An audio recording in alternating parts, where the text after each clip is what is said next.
et tous d'être avec nous donc pour cette conférence. Bon, on va aller un peu plus dans le détail de ce sujet, hein. On a marqué gaz, mais on parlerait de chaufferie, hein, au sens large, d'optimisation de chaufferie.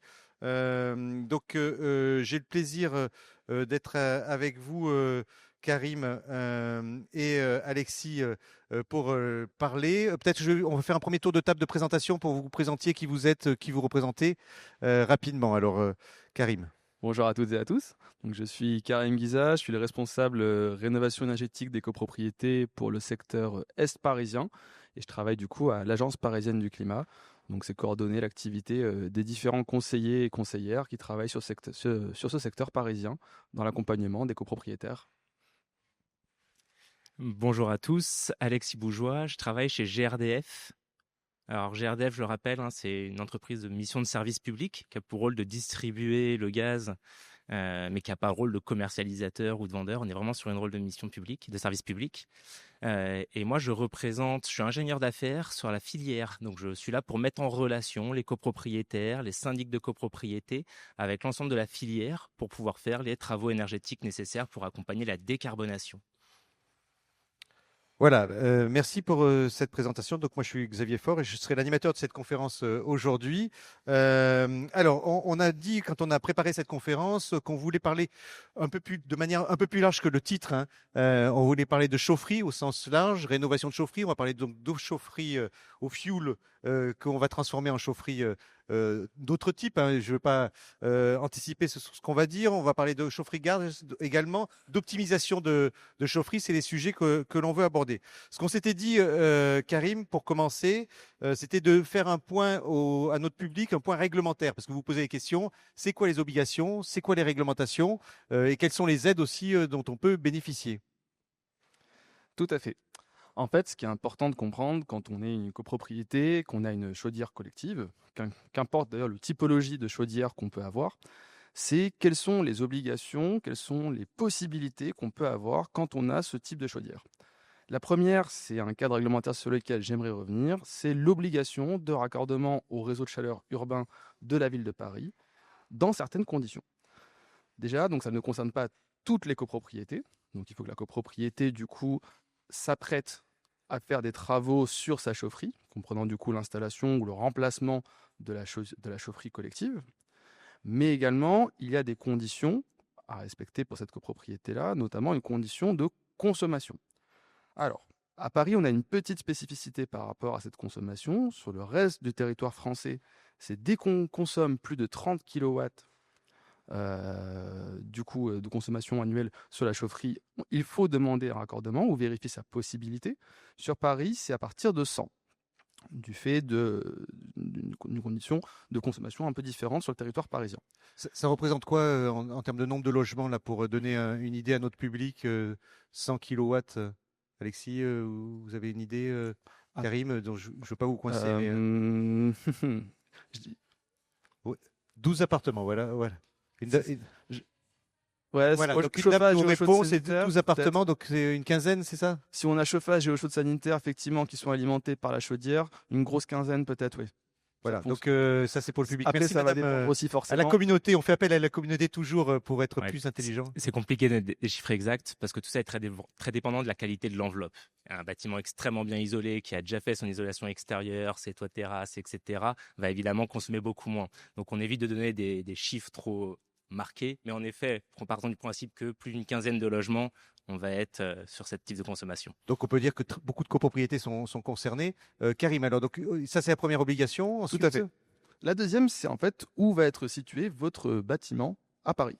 Il faut imaginer que le réseau de chaleur urbain de la ville, donc il y a déjà plusieurs dizaines d'années d'existence, s'étale en fait sous le territoire parisien. Donc imaginez une toile d'araignée qui grandit et qui raccorde de plus en plus de bâtiments en fonction de leur distance par rapport au point où le réseau se situe. Donc, si vous êtes situé dans une certaine zone de ce réseau de chaleur, vous êtes dans ce qu'on appelle une zone de raccordement prioritaire. Donc, si vous êtes dans cette zone, c'est-à-dire à moins d'une vingtaine, trentaine de mètres du réseau, vous pouvez du coup vous faire raccorder. Et si vous faites des travaux sur votre installation de chaufferie, que vous avez une consommation supérieure à 100 kW, dans ces cas-là, le raccordement est obligatoire. Comment faire pour savoir si vous êtes concerné par cette obligation? Vous pouvez directement vous rendre sur la carte nationale des réseaux de chaleur et de froid, qui existe sur le site du ministère de la Transition écologique. Vous rentrez votre adresse et elle vous dira à quelle distance votre adresse se situe du réseau. Pour information, cette carte fonctionne sur Paris, mais également sur les autres territoires qui disposent d'un réseau de chaleur ou de froid. Alors, voilà pour le premier point réglementaire. Un deuxième que je voudrais voir également avec vous, pour rappel, parce que c'est un peu le nerf de la guerre, l'argent. Comment est-ce qu'on finance aujourd'hui l'installation d'une chaudière collective au gaz? Alors, il faut savoir que depuis le 1er janvier 2024, l'une des aides financières qui est la plus demandée, les certificats d'économie d'énergie, ne peut plus être mobilisée pour l'installation ou le renouvellement d'une chaudière collective au gaz, même une à très haute performance énergétique. Deuxièmement, et je vais m'attarder un peu plus dessus parce que c'est un peu plus technique. Je pense qu'ici, dans la salle, tout le monde connaît l'aide financière MaPrimeRénov', la fameuse aide de l'Agence nationale de l'amélioration de l'habitat, qui est, pour les copropriétaires, disponible à partir de 35% de gains énergétiques. Depuis le 1er janvier 2025, elle a changé ses modalités. Et donc, si vous voulez installer une chaudière gaz dans votre copropriété, en remplacement ou en installation, elle ne sera plus financée.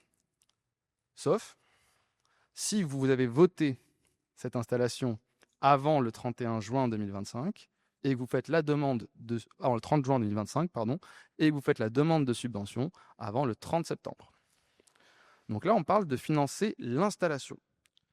Maintenant, si vous connaissez un petit peu l'aide, vous savez que celle-ci, sa spécificité, c'est le taux de financement qui dépend du gain énergétique que permet les travaux globaux. Or, l'installation d'une chaudière gaz, outre son coût d'installation, permet aussi de faire des économies d'énergie quand celle-ci est bien installée. Ces économies d'énergie sont toujours prises en compte dans la fourchette globale du projet de travaux, et ceci jusqu'au 31 décembre 2026. Après quoi, ce ne sera plus le cas. Mais donc, si on résume, aujourd'hui, si vous faites des projets de travaux globaux, une isolation de la toiture, de l'enveloppe, remplacement des menuiseries et l'installation d'une chaudière collective au gaz, les gains énergétiques que vont permettre l'installation de cette chaudière seront pris en compte pour le calcul global des aides.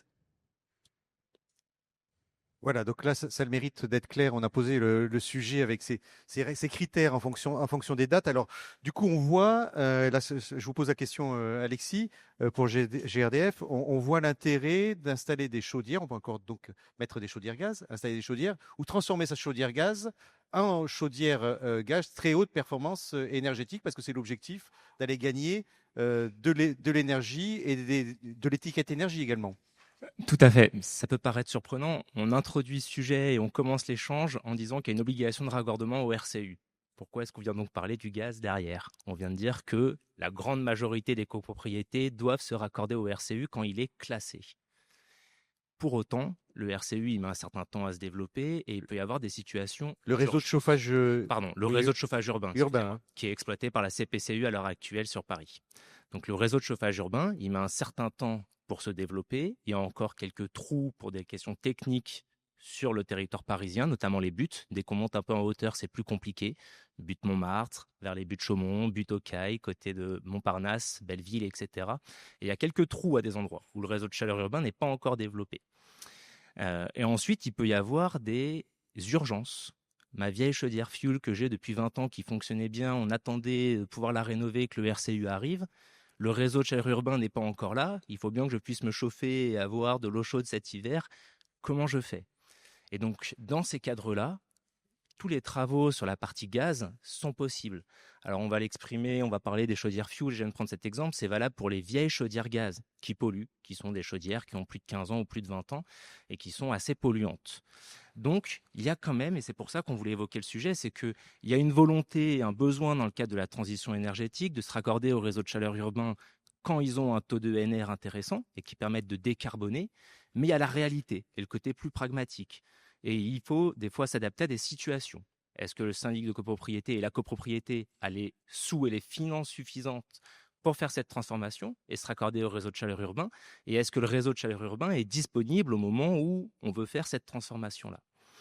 Donc c'est pour ça qu'on continue à évoquer et qu'avec l'Agence parisienne du climat, on évoque quand même les solutions en gaz qui existent encore.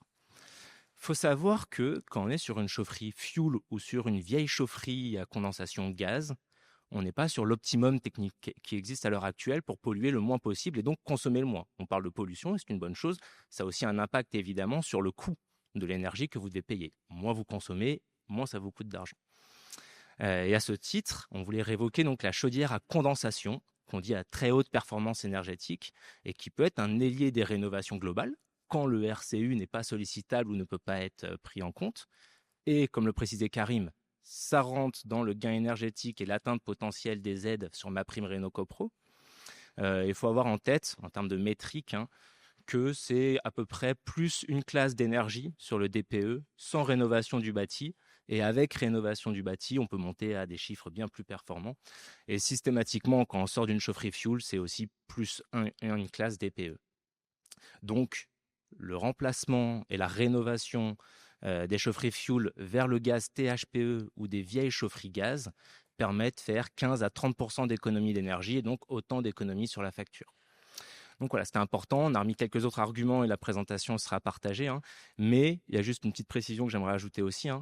C'est que ces chaudières-là, elles seront compatibles aussi pour la suite et pour l'avenir. Et pour une potentielle arrivée d'hydrogène dans le réseau ou du gaz vert qui est en cours de développement, avec une ambition d'avoir 100% de gaz vert dans le réseau français en 2050. On sera amené à en reparler par la suite. Tout à l'heure, là, juste pour qu'on soit clair avec notre public, donc là, si j'ai bien compris, c'est plus 1, plus 1, donc c'est plus 2. Si on sort du fuel vers le gaz et vers de la très haute performance énergétique, on gagne deux étiquettes à peu près. Sur une vieille chaudière fuel, ça va être le cas. Ouais. Sur une chaudière gaz ancienne, ça va dépendre de la qualité de l'exploitation qui a été faite pendant les précédentes années. Donc, quand on a un appartement qui est dans une passoire thermique, finalement, on arrive à le sortir de cette passoire thermique. Je crois que j'ai une date en tête, mais vous allez me la confirmer. C'est 2028 sur les étiquettes E, sur lesquelles il y aura des fins de mise en location possibles. Tout à fait. Je veux juste préciser une petite chose. Via la question, ça introduit une autre petite complexité. Le logement individuel et le diagnostic global de la copropriété. Là, on parle vraiment des chaufferies collectives où le gain d'étiquette va être sur le DTG global, sur le diagnostic et le DPE global. Sur la partie individuelle, ça peut dépendre d'autres choses qui sont mises en œuvre. Mais pour les chaudières individuelles, le même mécanisme de gain d'énergie existe. Il y a encore des vieilles chaudières individuelles qui sont des anciennes générations, qui ne condensent pas et qui, grâce à l'installation d'une nouvelle chaudière plus performante, THPE, vont permettre de faire un gain énergétique. Aujourd'hui, on n'était pas là pour parler de la chaudière individuelle, mais s'il y en a autour de la salle qui sont concernés par ça, ça existe aussi. On voulait se concentrer vraiment sur les chaufferies collectives. Donc le gain va être sur le diagnostic général. Voilà, merci. C'est moi qui vous ai obligé à sortir du sujet. Maintenant, on en arrive. Oui, je vous laisse continuer. Alors, sur le THPE, là, le fonctionnement finalement du THPE, c'est on récupère l'énergie sur la vapeur qui sort par les tuyauteries, c'est ça? Ouais, je vais être très bref, mais l'idée c'est pas de faire paraître des choses magiques. On dit les vieilles chaudières, elles consommaient plus. Pourquoi est-ce que les nouvelles chaudières, elles consomment moins, sachant que c'est toujours le même gaz qui est dans les tuyaux? Tout simplement parce que la technologie s'est améliorée et maintenant on va récupérer la chaleur des fumées qui avant partaient aux oiseaux par nos extractions et nos cheminées. On va récupérer cette chaleur-là qui va permettre de condenser et donc d'avoir des chaudières beaucoup plus performantes. Voilà, là c'est clair pour vous. On voulait continuer. Karim, quand on a préparé cette conférence, c'était vous faire un retour d'expérience, cher public. Si je me trompe pas, là, on est sur une copropriété sur laquelle il y a eu une rénovation globale. C'est ça, Karim, vous allez nous le présenter, dans lequel il y avait une chaufferie aussi qui a été rénovée. Tout à fait. Alors, cette copropriété, donc d'ailleurs, pour ceux qui sont habitués du Forum Habitat Durable, a été présentée il y a maintenant 4 ans en tant que trophée Coach CoPro pour récompenser ses performances énergétiques suite à ses travaux. Donc, on est sur une copropriété du 15e arrondissement, située dans le quartier Saint-Lambert, le 112-114 rue Castagnari. C'est une copropriété construite en 1971 de type bâtiment 30 Glorieuses qui comportait 80 logements répartis sur 2 bâtiments. Donc là, vous voyez normalement un dessin du bâtiment, on comprend tout de suite, il y avait un vrai sujet sur les menuiseries et sur l'enveloppe de ce bâtiment. Pour autant, ce n'est pas ce qui a d'abord alerté la copropriété. En fait, elle a pris contact avec un bureau d'études et maîtres d'œuvre en fin 2015 afin d'étudier qu'est-ce qu'ils pouvaient faire avec leur chaufferie. Parce qu'effectivement, leur chaufferie à l'époque était au fioul et avait du coup deux problèmes pour les copropriétaires. Certains d'entre eux étaient concernés par les questions environnementales et trouvaient du coup problématique de garder une chaudière fioul en 2015. Et surtout, d'autres copropriétaires qui se trouvaient sur les derniers étages du bâtiment se plaignaient d'une faible efficacité et performance de leur chaufferie, avec des températures des fois oscillant entre 14 et 16 degrés, même en hiver, même lorsque la chaudière fonctionnait bien. Donc, la copropriété prend attache avec le bureau d'études Cénova qui leur propose de réaliser ce qu'on appelle à l'époque un audit énergétique global, comprendre un peu le fonctionnement énergétique du bâtiment, les relations qui peuvent exister entre les différents postes de travaux potentiels et la chaufferie donc. Et également, ils prennent contact avec nous afin d'étudier la possibilité d'entreprendre un changement de chaufferie dans un contexte plus global de travaux. Suite à la réalisation de cet audit, qui a duré, vous pouvez le voir sur la frise chronologique, un petit peu de temps, la copropriété décide de continuer du coup dans une deuxième phase de conception afin d'étudier un projet de travaux beaucoup plus ambitieux que ce qu'ils avaient escompté de base. On serait dans ces cas-là sur un programme de travaux comprenant une isolation thermique par l'extérieur de l'ensemble des parois, ainsi que le remplacement de toutes les menuiseries. Et ce point-là est vraiment important parce qu'il y avait un grand nombre de menuiseries, alors en simple vitrage ou de temps en temps en double vitrage. Un remplacement également de la ventilation, et je vais insister sur ce point, parce que quand on isole l'ensemble des parois vitrées et de l'enveloppe thermique du bâtiment, repenser sa ventilation, la qualité de l'aération du bâtiment est primordiale, a fortiori quand on s'apprête à faire un dernier poste de travaux qui est le travail sur la chaufferie, avec du coup l'installation d'une chaudière gaz à très haute performance énergétique.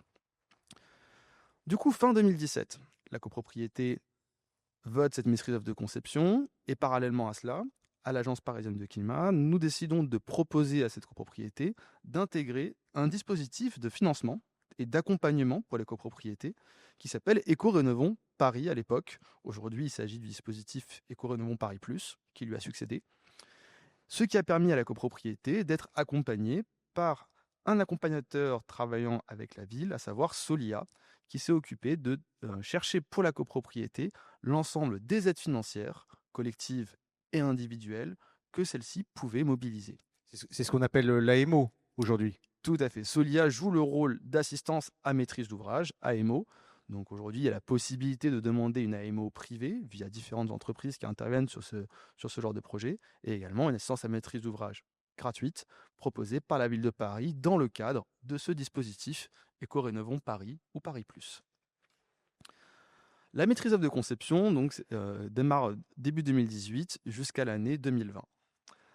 La copropriété décide en 2020 de voter ses travaux, notamment suite à l'accès à un écoprêt à taux zéro. La copropriété, effectivement, parce que c'est la problématique des financements aujourd'hui publics, que ce soit l'aide MaPrimeRénov' ou Habiter mieux à l'époque, ou même les aides financières de Éco-Rénovons Paris Plus, c'est que ces aides sont accessibles uniquement à la fin des travaux, facture à l'appui. Donc, pour pouvoir avoir une stratégie de financement viable pour la copropriété, il est possible de demander un écoprêt à taux zéro afin d'échelonner les paiements sur une durée pouvant aller de 15 à 20 ans. Si jamais ce sujet vous intéresse, je vous invite à rester dans ce salon parce qu'à 16h, on a une conférence sur ce sujet. Donc, fin 2020, la copropriété vote ses travaux et vont commencer du coup d'abord les travaux en partie privative avec le changement de l'ensemble des menuiseries. 6 mois après, démarreront les travaux en partie collective, avec l'isolation thermique par l'extérieur de l'ensemble de l'enveloppe, le remplacement de la ventilation, et enfin les travaux en chaufferie. Les travaux en chaufferie, pourquoi on les fait à la fin? Parce qu'on ne peut pas penser le système de chauffage quand on ne sait pas le besoin de chauffage du bâtiment. Or, quand on va travailler sur l'enveloppe, c'est ce que disait Alexis tout à l'heure, on aura besoin de moins d'énergie pour se chauffer, puisque le bâtiment sera mieux isolé. Donc, en plus de ça, la copropriété a décidé d'ajouter des thermostats pilotables sur l'ensemble de ses radiateurs, afin d'optimiser la consommation d'énergie via le système de chaufferie.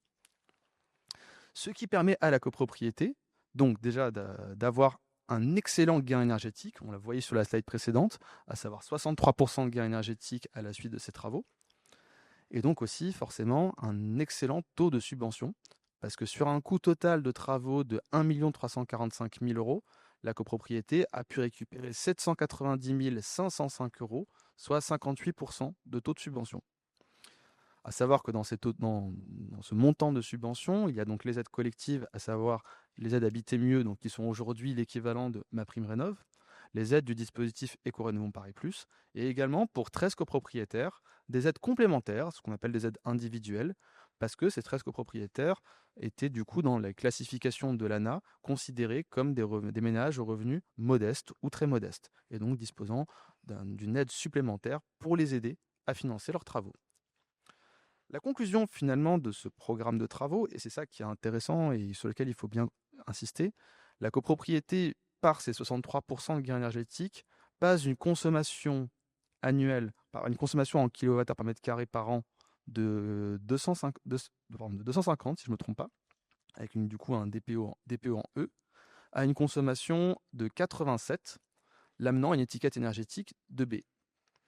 Ce qui permet à cette copropriété, avec ce système de chauffage THPE, d'être labellisé bâtiment basse consommation, donc un label BBC, qui a été attribué par FI Énergie en 2022, récompensant du coup cette copropriété par rapport effectivement à l'excellence de cette rénovation énergétique.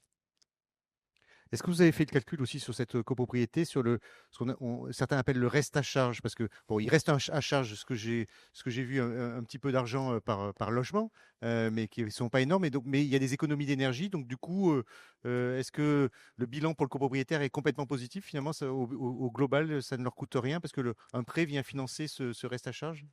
Je crois qu'à la fin, il restait 10 euros par mois à payer par copropriétaire.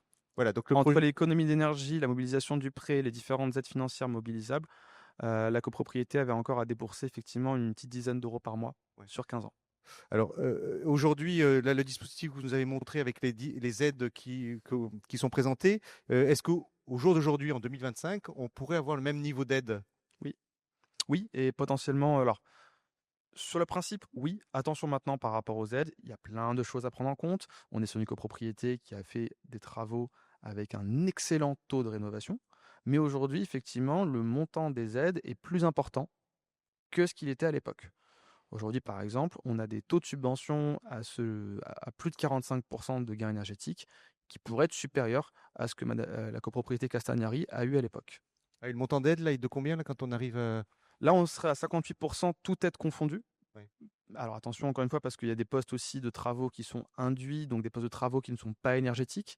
C'est pour ça que la copropriété a fait 2 types de prêts. Elle a fait un prêt collectif à taux zéro pour la rénovation énergétique, mais aussi un prêt collectif autre pour financer des travaux qu'il fallait faire dans le bâtiment, comme par exemple la cage d'ascenseur, les cages d'escalier, l'ascenseur, etc. Donc là, on était sur une chaudière fuel qui était transformée en chaudière gaz à très haute performance énergétique. Donc si j'ai bien retenu ce que vous aviez présenté tout à l'heure, il y a encore des aides jusqu'à juin de cette année hein, pour les travaux qui seraient votés avant juin. Tout à fait. Pour les travaux, du coup, par exemple, là, ce sera assez intéressant. On a du coup la rénovation de la chaufferie qui a coûté 281 000 euros. Okay. Ces 281 000 euros, du coup, ne seraient pas pris en compte dans le montant total des aides parce que c'est l'installation d'une chaufferie gaz. Par contre, tous les gains énergétiques que permettent l'installation d'une chaufferie gaz seraient pris en compte pour le calcul des aides. C'est juste que par exemple, on atteint un niveau de performance énergétique qui permet d'avoir un déclenchement des aides. C'est ça qu'il faut retenir grâce à la chaufferie gaz. Hein. Tout à fait. Si vous voulez, si on part de cet exemple, donc on a 1 345 000 euros totaux de travaux de rénovation énergétique. Aujourd'hui, on ne prendrait pas en compte les 281 000 euros. Donc on serait sur un montant total de 1 100 000, concrètement, j'ai arrondi à peu près, sur lequel, par contre, serait pris en compte le taux de rénovation énergétique, donc 58%, sachant en plus que MaPrimeRénov', aujourd'hui, au-dessus de 45% de gains énergétiques, finance encore mieux que ce qui était le cas à l'époque. Alors, là, je vois, c'est à peu près 20% la rénovation de la chaufferie par rapport au budget global. Est-ce que Alexis, c'est à peu près ce qu'il faut compter, le poids, ou Karim, là, je vois que vous hochez de la tête. C'est à peu près 20% la rénovation de la chaufferie par rapport à une rénovation globale? Ça dépend de la Il y a que des qualité cas de la particuliers, rénovation ouais. globale. Évidemment, s'ils avaient décidé de mettre un autre type d'isolant en façade lors de l'ITE, le prix aurait été différent, donc c'est compliqué de répondre. Ce qu'il faut avoir en tête, c'est le coût de la rénovation de chaufferie, qui lui a peu évolué. On était à l'époque sur ce type de chaufferie sur un peu plus de 280 000 euros. Bon an, mal an, les choses sont à peu près les mêmes. Les technologies et le prix général a un peu baissé, mais la TVA est revenue à 20% sur les chaudières gaz, donc ça s'équilibre à quelque chose près. Alors, Alexis, pour continuer aussi, on peut faire rénover sa chaufferie sans faire des travaux de rénovation globale. Oui, alors pourquoi on en parle? Il faut rénover. Rénover au maximum, on est sur ce salon-là pour ça. Faites-vous accompagner, appelez Coach CoPro. Vraiment, faites-vous accompagner, hein, c'est compliqué. Je vais même me permettre de te reprendre une slide. Vas-y. On a vu le pas de temps, ça a commencé en 2016. Ah, on a perdu le micro, là. Vous l'avez arrêté, non? C'est bon? On a vu le pas de temps, ça a commencé en 2016 pour aboutir après 2021. Ça prend du temps, ça nécessite d'être accompagné, de se faire aider par Coach CoPro dans un premier temps, qui en plus fait bénéficier d'une gratuité, d'une mission de service public et d'une neutralité. Par la suite, avec des professionnels, des bureaux d'études, passer par les annuaires de Coach CoPro aussi, vérifier qu'il soit RGE, ça garantit une qualité aussi du travail qui est fait. Mais ça prend du temps. Et qu'est-ce qu'on fait pendant tout ce temps? Que votre projet de rénovation soit de passer du fuel au gaz THPE, d'une ancienne chaudière gaz à du gaz THPE, d'un raccordement au réseau de chaleur urbain, d'une potentielle électrification avec des ENR, des panneaux solaires, etc., ça va prendre du temps. Vous êtes probablement engagé à travers des DTG, donc l'audit global, le point de départ, pour certains qui commencent, à travers des plans pluriannuels de travaux qui vont séquencer un certain nombre de travaux pour atteindre ces économies d'énergie, mais ça va mettre du temps à se mettre en œuvre. Qu'est-ce qu'on fait pendant tout ce temps-là? On se fait rien et on continue à polluer? Non, on peut faire des choses. Et vos chaufferies sont probablement optimisables. Alors vos chaufferies sont potentiellement optimisables parce qu'une chaufferie, c'est une durée de vie, ça s'abîme, ça se dégrade. Des fois, il y a eu une succession d'exploitants différents qui sont passés dans la chaufferie parce que vous avez fait jouer la concurrence, vous n'étiez pas content d'un exploitant, vous en avez pris un autre. L'usage a évolué, vous avez peut-être fait des travaux sur le bâti, il n'y a plus les mêmes besoins de puissance. Vous allez faire une surélévation à un moment, donc il y a plus de hauteur, il faut plus de pression. Bref, il y a un certain nombre de choses et d'actions immédiates, sans travaux, à faire sur vos chaufferies. Alors, c'est le rôle de l'exploitant de chaufferie, normalement, de faire ce travail-là. L'exploitant de chaufferie, il a les contraintes qu'on a tous, le manque de temps, des fois le manque d'intérêt financier à le faire, et aussi, il a besoin des fois de prise de recul et d'être accompagné sur ces sujets-là. Grâce à un dialogue de qualité avec votre exploitant, vous pouvez avoir des réductions sans travaux de 10 à 20% de vos consommations. Alors ça, il y a un certain nombre de choses à faire. Il y a de la régulation à faire, il y a du désembouage à faire, il y a de l'équilibrage à faire. Je ne veux pas rentrer dans une liste à la Prévert de différents points à surveiller, mais dans ce cadre-là, GRDF, on vous accompagne. On est une mission de service public également, et on va pouvoir vous accompagner. On va pouvoir vous aider à vous mettre autour de la table avec votre exploitant pour évoquer ces sujets-là. Donc, on va potentiellement accompagner le syndic de copropriété de l'étude jusqu'à l'AG, et on peut venir nous en parler en AG, de l'intérêt de regarder combien même il y a un projet de rénovation qui est en cours de réflexion ou qui est amorcé. On va pouvoir apporter notre expertise technique avec des ingénieurs en efficacité énergétique, et on va pouvoir vous aider dans la mise en relation avec les différentes filières, les exploitants, les bureaux d'études, un peu à l'image de ce que fait Coach CoPro via leur annuaire. Évidemment, GRDF, mission de service public, on est sur une gratuité. Donc n'ayez pas peur de frapper à la porte et de nous appeler sur ces sujets-là. Des choses très simples, il y a déjà une infographie qui est disponible, vous la trouvez sur notre site, qui rappelle des gestes évidents. Ça vaut le coup de les mettre sous l'œil de votre exploitant et est-ce que ça c'est bien fait ou pas. Et ensuite, il y a un livre blanc qui a été conçu. J'en ai quelques exemplaires qui sont présents. On a une politique RSE environnementale qui fait qu'on n'en imprime pas tant que ça. Il est disponible aussi de manière numérique sur le site internet, donc n'hésitez pas. Il y en a quelques-uns à disposition pour ceux qui seraient particulièrement intéressés. Des fois, il faut aller plus loin. Et des fois, la chaufferie, elle a une certaine situation où demander à un professionnel de faire un audit de chaufferie, donc un bureau d'études, pour identifier les gains possibles, c'est pertinent. Et auquel cas, GRDF peut également vous accompagner financièrement avec ce bureau d'études-là. Donc, on va venir soulager la facture auprès du syndic de copropriété qui aurait engagé un bureau d'études pour faire ce diagnostic de la chaufferie gaz. Un petit exemple rapide, parce qu'on a fait un avec le syndic Clardim et un bureau d'études qui était Réon Ingénierie. Ils ont eu des gains de 10% sur la partie gaz et de 20% sur la partie électricité, Ah oui, une chaufferie au gaz, ça consomme de l'électricité. Il y a des pompes, il y a du préchauffage, il y a des ballons de CS. Et donc, l'optimisation de la chaufferie, en plus de la baisse d'énergie sur le gaz, peut aussi entraîner une baisse d'énergie sur l'électricité induite par l'exploitation de cette chaufferie. Donc voilà, c'est une démarche qui est assez simple, qui a un coût plutôt réduit. L'ordre de grandeur d'un audit de chaufferie dans le cadre de l'optimisation, c'est 6 000 € maximum sur des grosses chaufferies. On a des cas qui sont plutôt inférieurs. Et donc GRDF, dans des cas, et quand on se met en relation, on va pouvoir aider cette facture-là. Alors, c'est aidé, là, restons là-dessus une minute, c'est aidé, mais en plus, les retours sur investissement sont quasi immédiats parce que quand on économise 10% sur son chauffage, tout de suite, c'est des économies pour la copropriété. De mémoire, j'avais un chiffre, alors souvent je me trompe, hein, j'avais 70% des charges de copropriété qui sont dépensées en énergie pour chauffer la copropriété. Est-ce que je suis juste à peu près?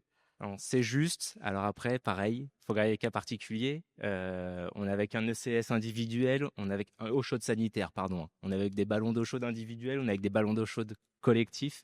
Là, en l'occurrence, on parle de 70% quand la dépense est complètement portée par le syndic de copropriété. Donc Ouais. chauffage, eau chaude sanitaire, électricité par la copropriété. Donc 10 à 20% d'économie sur ces 70%, ça représente beaucoup d'argent. Pendant cette phase de réflexion, est-ce que ce que vous disiez, Alexis, avant même d'engager les travaux, hein, donc ça permet aussi d'économiser pour des futurs travaux. Et puis même si on ne fait pas les travaux, de toute manière, c'est des économies qui sont prises. Hein. Tout à fait.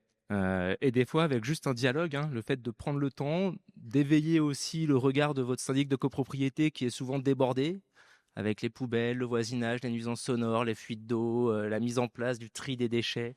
Et le syndic n'a pas forcément le réflexe d'aller pointer ce sujet-là. Aussi par mes connaissances techniques, porter ce sujet-là à travers vos AG, à travers vos conseils syndicaux et évoquer le sujet. C'est souvent des gains assez rapides et assez immédiats, sans faire de travaux et dans l'attente des travaux de rénovation. Oui. On parlait de gains économiques, hein, mais il y a aussi un intérêt direct écologique. C'est commencer la transition et commencer à baisser nos pollutions.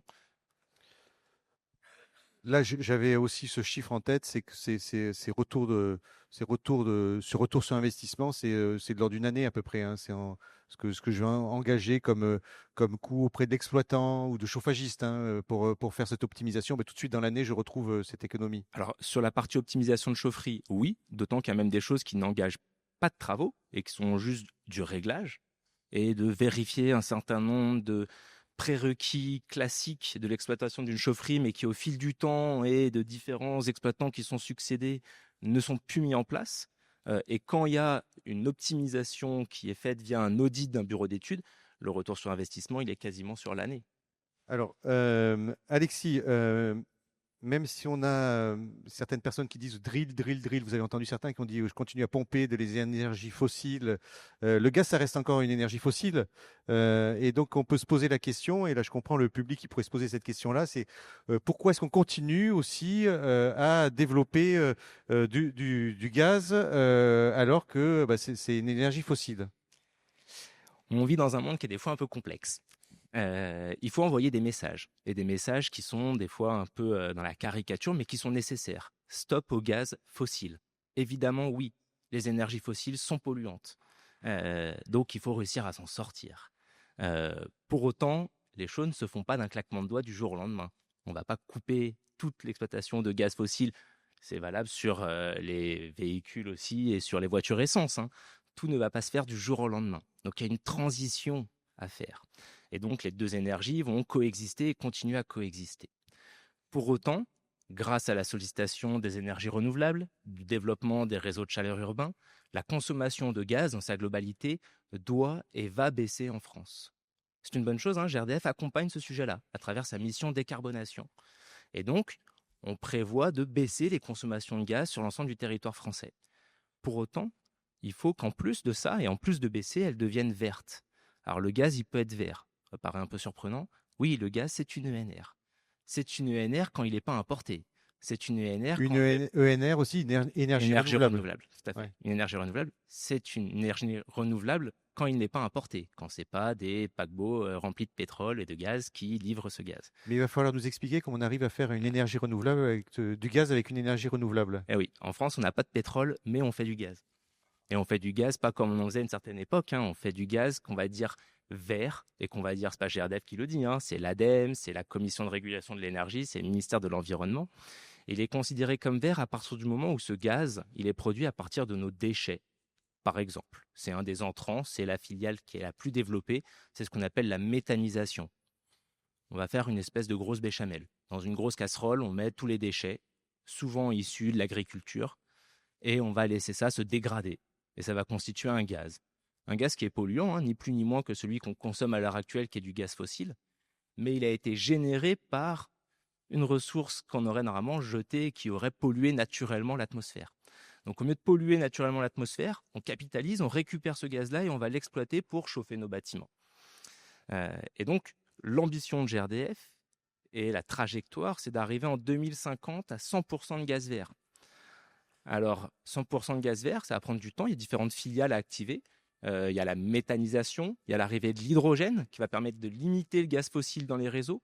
Il y a la méthanation, qui est encore une autre technique, et la gazéification hydrothermale et la pyrogazéification.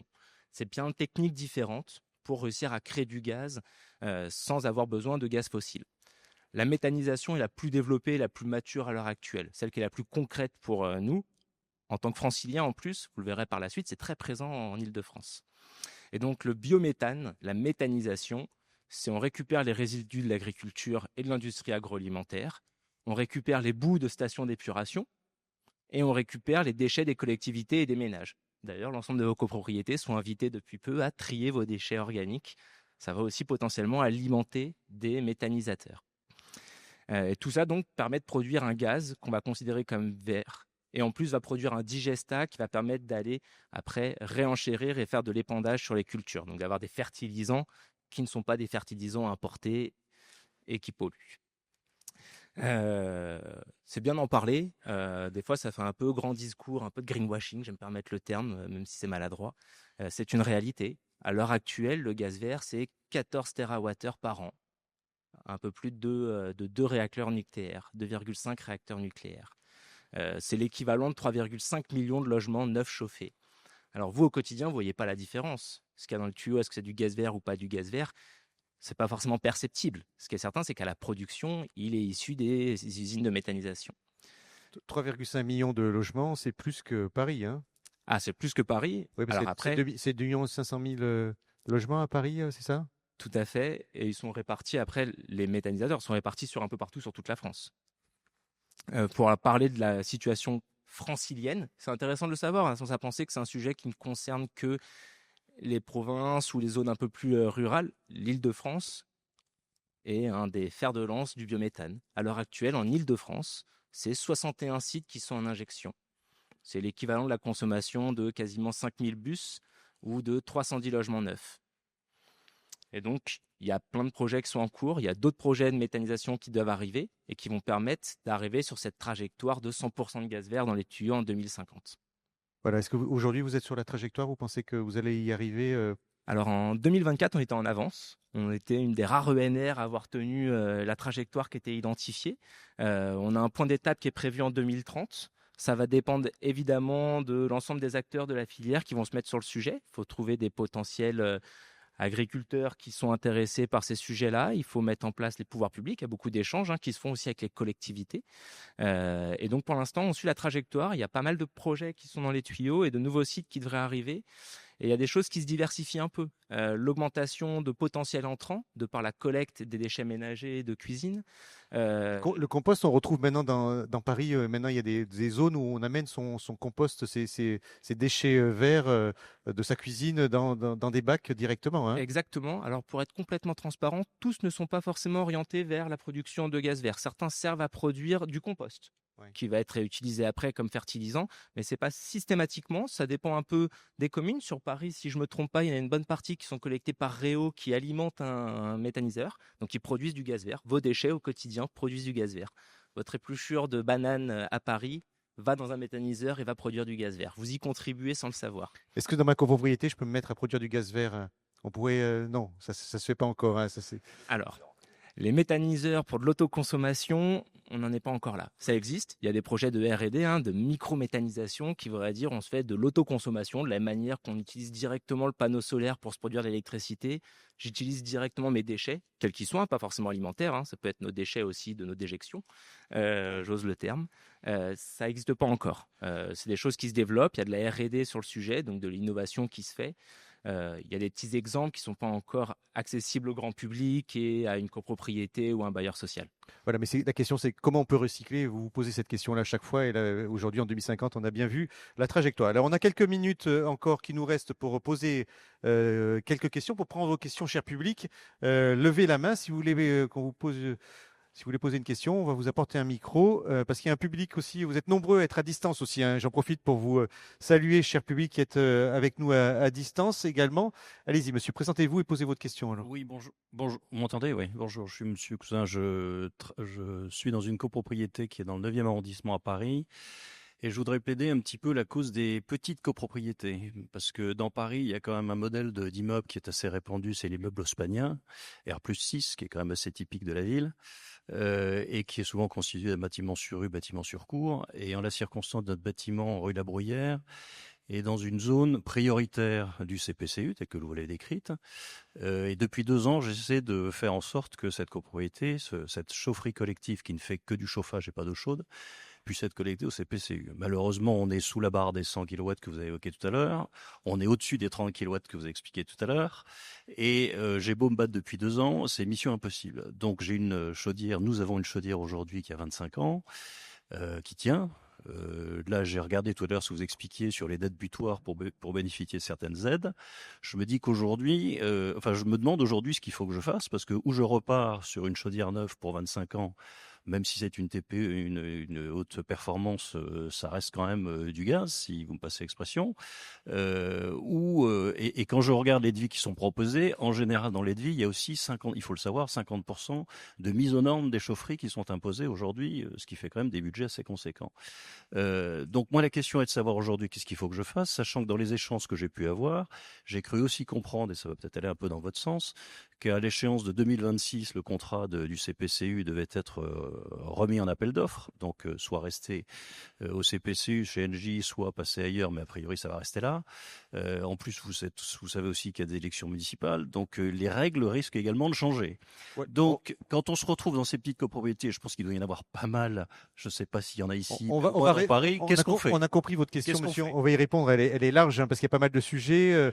Changement d'opérateur, CPCU. Effectivement, je suis une petite copropriété. Comment je fais?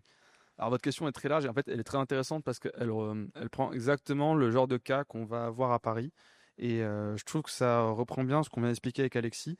Dans ce genre de cas-là, il y a 2 choses qui sont impératives. Un, c'est faire le point déjà sur la situation de votre chaudière. Ce que disait Alexis, je voudrais revenir dessus, c'est très important de l'entretenir pour ne pas se retrouver dans une situation où la chaudière tombe en panne courant du printemps, qu'on n'a plus que 8 mois pour la changer avant l'hiver.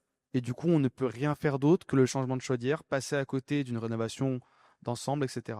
Donc faire attention à votre chaudière, c'est primordial. Et du coup, dans ce genre de cas-là, vous savez que votre chaudière commence à vieillir. Vous savez que vous ne pourrez pas vous raccorder au RCU. Effectivement, là, dans votre cas, c'est vrai. Le raccordement tout de suite ne se fera pas. Il ne se fera pas avant qu'il y ait du coup le changement CPCU pour quelqu'un d'autre, qu'ils développent leur propre, les politiques également conjointement avec ce que décide la ville. Les 100 kW, aujourd'hui, c'est une condition sine qua non. Donc effectivement, il y a cette réflexion à avoir sur qu'est-ce qu'on peut faire dans notre copropriété. Donc là-dessus, je pense qu'Alexis sera d'accord avec moi. Là, le gaz peut être une solution, effectivement, mais pas tout seul. Ça doit être pensé dans un projet global, voir qu'est-ce qui peut être fait ailleurs sur votre copropriété. Et dans ces cas-là, je vous invite à prendre contact avec votre conseiller, du coup, coach copro, dans le 9e arrondissement, et démarrer tout de suite, parce qu'effectivement, une chaudière qui a 25 ans aujourd'hui, attention, il y a des choses à faire rapidement dessus pour être sûr qu'elles tiennent suffisamment longtemps et pas vous retrouver en situation problématique au mois de mars, mince, ma chaudière est foutue, il faut que je la change pour le mois de décembre. Et je passe à côté de tout ce qu'on peut faire en plus que le changement de chaudière. Alexis, oui, pour apporter un propos complémentaire, vous allez accompagner aussi ces copropriétés C'est typiquement ces types de copropriétés où la notion d'optimisation de chaufferie prend son sens. On est sur une trajectoire et sur un RCU qui existe. On n'est pas encore candidat pour autant au RCU parce qu'il y a le contexte bien particulier de la CPCU et de la changement de concession qui va arriver. Vous n'êtes pas sur une quantité d'énergie suffisante pour être sur l'obligation de raccordement.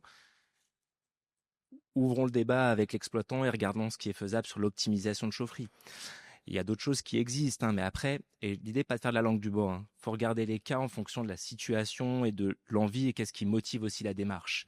Si l'idée c'est d'aller polluer le moins possible et le plus rapidement, solution en gaz en prenant des garanties d'origine contrôlée sur votre contrat en gaz, ce sera un prix un peu plus cher qu'à l'heure actuelle, mais vous allez évidemment décarboner et vous contribuer au développement du gaz vert. Une volonté de sortir du gaz malgré que le RCU soit pas accessible tout de suite, il y a des réflexions qui se fassent sur de l'hybridation. Alors l'hybridation à Paris, c'est un peu compliqué. L'hybridation, il y a plusieurs types d'hybridation. On va coupler le gaz et l'électricité avec des pompes à chaleur. Encore faut-il avoir la possibilité de mettre des pompes à chaleur. À Paris, sur l'Haussmannien, dans le 9e arrondissement que je connais bien et qui est cher à mon cœur, c'est pas toujours évident et possible. Il y a d'autres types d'ENR qui existent à travers de la géothermie en sous-sol. Est-ce que c'est faisable sur ce sol parisien? C'est un peu compliqué. Il y a des hybridations, on va aller récupérer via le solaire et du photovoltaïque l'eau chaude sanitaire, par exemple. Là encore, il faut se poser la question de qu'est-ce qui est exploitable en ta terrasse à Paris. Sur du petit Haussmannien R+7, c'est peu probable. Il y avait une conférence d'ailleurs tout à l'heure sur le photovoltaïque. Hein. Exactement. L'idée n'est pas de faire la langue de bois, hein. L'idée est de dire chaque situation, chaque bâtiment a un contexte particulier et des ambitions aussi auprès du syndic de copropriété et donc de l'ensemble du conseil syndical, hein, où il faut se poser la question. C'est quoi l'ambition? Qu'est-ce qu'on cherche à faire? Sur quel pas de temps? Là, a priori, du peu d'échanges qu'on a eu, l'optimisation de chaufferie et creuser l'optimisation de chaufferie, si les choses semblent être bien faites, aller plus loin en mobilisant un bureau d'études que GRDF accompagnera financièrement pour trouver des gains potentiels d'énergie, dans l'attente de pouvoir solliciter le réseau de chaleur urbain, c'est une très bonne chose. Et ça me semble être la première étape à mettre en place. Voilà, vous avez compris, vous allez voir donc GRDF et l'Agence parisienne du climat qui vous accompagneront pour ce sujet. Allez, on prend une dernière question et puis on va arriver au bout de la conférence. Est-ce que pour favoriser une forme de mixité, il y avait une dame qui voulait poser une question aussi? Est-ce qu'il y avait une dame? Allez, j'aime bien. Voilà, mais non, monsieur, alors, ce sera pour vous. Alors, allez-y. Oui, bonjour. Je voulais poser une question. Enfin, je suis dans une copropriété où on est chauffage collectif et eau chaude sanitaire au gaz. Et on s'est aperçu, enfin, on a fait bien étudier notre chaudière, que en fait, au niveau du chauffage, en gros, on arrive à baisser un peu. On a fait attention. Voilà, il y a une bonne sonde qui fonctionne bien. Par contre, ce qui nous consomme énormément d'énergie, c'est l'eau chaude sanitaire. Entre autres, en période d'été, ou quand on coupe le gaz, on coupe la chaudière, pour le chauffage en avril, on le rouvre en octobre, et on s'est aperçu qu'il y avait des déperditions. Enfin, il y a 6 étages, d'accord, et il y a des déperditions. Enfin, je sais pas, il y aura genre 20-30% de rendement, pas plus, quoi. Donc, qu'est-ce qu'on peut faire par rapport à ça? Comment est-ce qu'on peut arriver? Alors, moi, je sais pas, j'avais l'histoire, est-ce qu'on peut pas mettre de côté l'eau chaude sanitaire et que chacun fasse son propre... On va vous répondre, monsieur. Alors, Alexis, qu'est-ce qu'on peut faire? C'est compliqué toujours de répondre comme ça du tac au tac. Hein. Il y a un sujet qui a été évoqué, donc je vais rebondir dessus. La possibilité de couper l'eau chaude sanitaire collective et de passer avec chacun des chauffe-bains, c'est faisable. Vous allez consommer de l'électricité, probablement, à la place du gaz à l'heure actuelle. Par contre, il y a énormément de coûts sur l'installation intérieure. Il faut couper tous les tuyaux, il va falloir enlever le système de chauffage collectif et venir faire installer des ballons d'eau chaude partout. Est-ce qu'il y a de la place dans tous les appartements? Est-ce que les murs le permettent? C'est une vraie question. Après, sur cette fameuse optimisation de chaufferie, et potentiellement avec des petits travaux, il y a peut-être des gains à aller chercher. Vous avez un exploitant à l'heure actuelle sur votre chaufferie collective, j'imagine. Il faut évoquer le sujet avec lui. Des fois, est-ce qu'il y a un ballon de préchauffage? Alors, je ne veux pas rentrer dans trop de techniques, mais l'eau chaude, avant de l'envoyer dans le réseau d'eau chaude sanitaire, on va le préchauffer pour éviter d'avoir ces appels de chaleur systématiquement. Donc, un ballon d'eau chaude qui fonctionne à l'électricité potentiellement ou au gaz, mais qui va faire système de préchauffage. Est-ce qu'il est bien dimensionné? Est-ce que l'usage en eau chaude par rapport à l'origine du bâtiment n'a pas largement évolué et qu'on consomme beaucoup plus d'eau? On s'est habitué à un certain confort aussi, et il ne faut pas le s'en cacher. Peut-être qu'on consomme beaucoup plus d'eau chaude qu'au moment où a été conçue cette chaufferie. Donc, il faut diagnostiquer et regarder. Dans un premier temps, avec le regard de GRDF potentiellement, et si c'est nécessaire, accompagné d'un professionnel, l'exploitant s'il est en capacité et qu'il est source de proposition, un bureau d'études qualifié RGE pour pousser un peu le sujet. Mais il y a évidemment potentiellement des choses. Peut-être que c'est les pompes qui ne sont pas bonnes. Peut-être qu'il y a un désembouage à faire. Donc, il y a pas mal de choses qu'il faut aller diagnostiquer et c'est comme quand on a mal quelque part. On commence par aller voir le médecin, on va faire des radios, on va faire des IRM, on va faire une prise de sang. faisons la même chose sur votre chaufferie. Et on pourra voir le diagnostic et le bon traitement à adopter.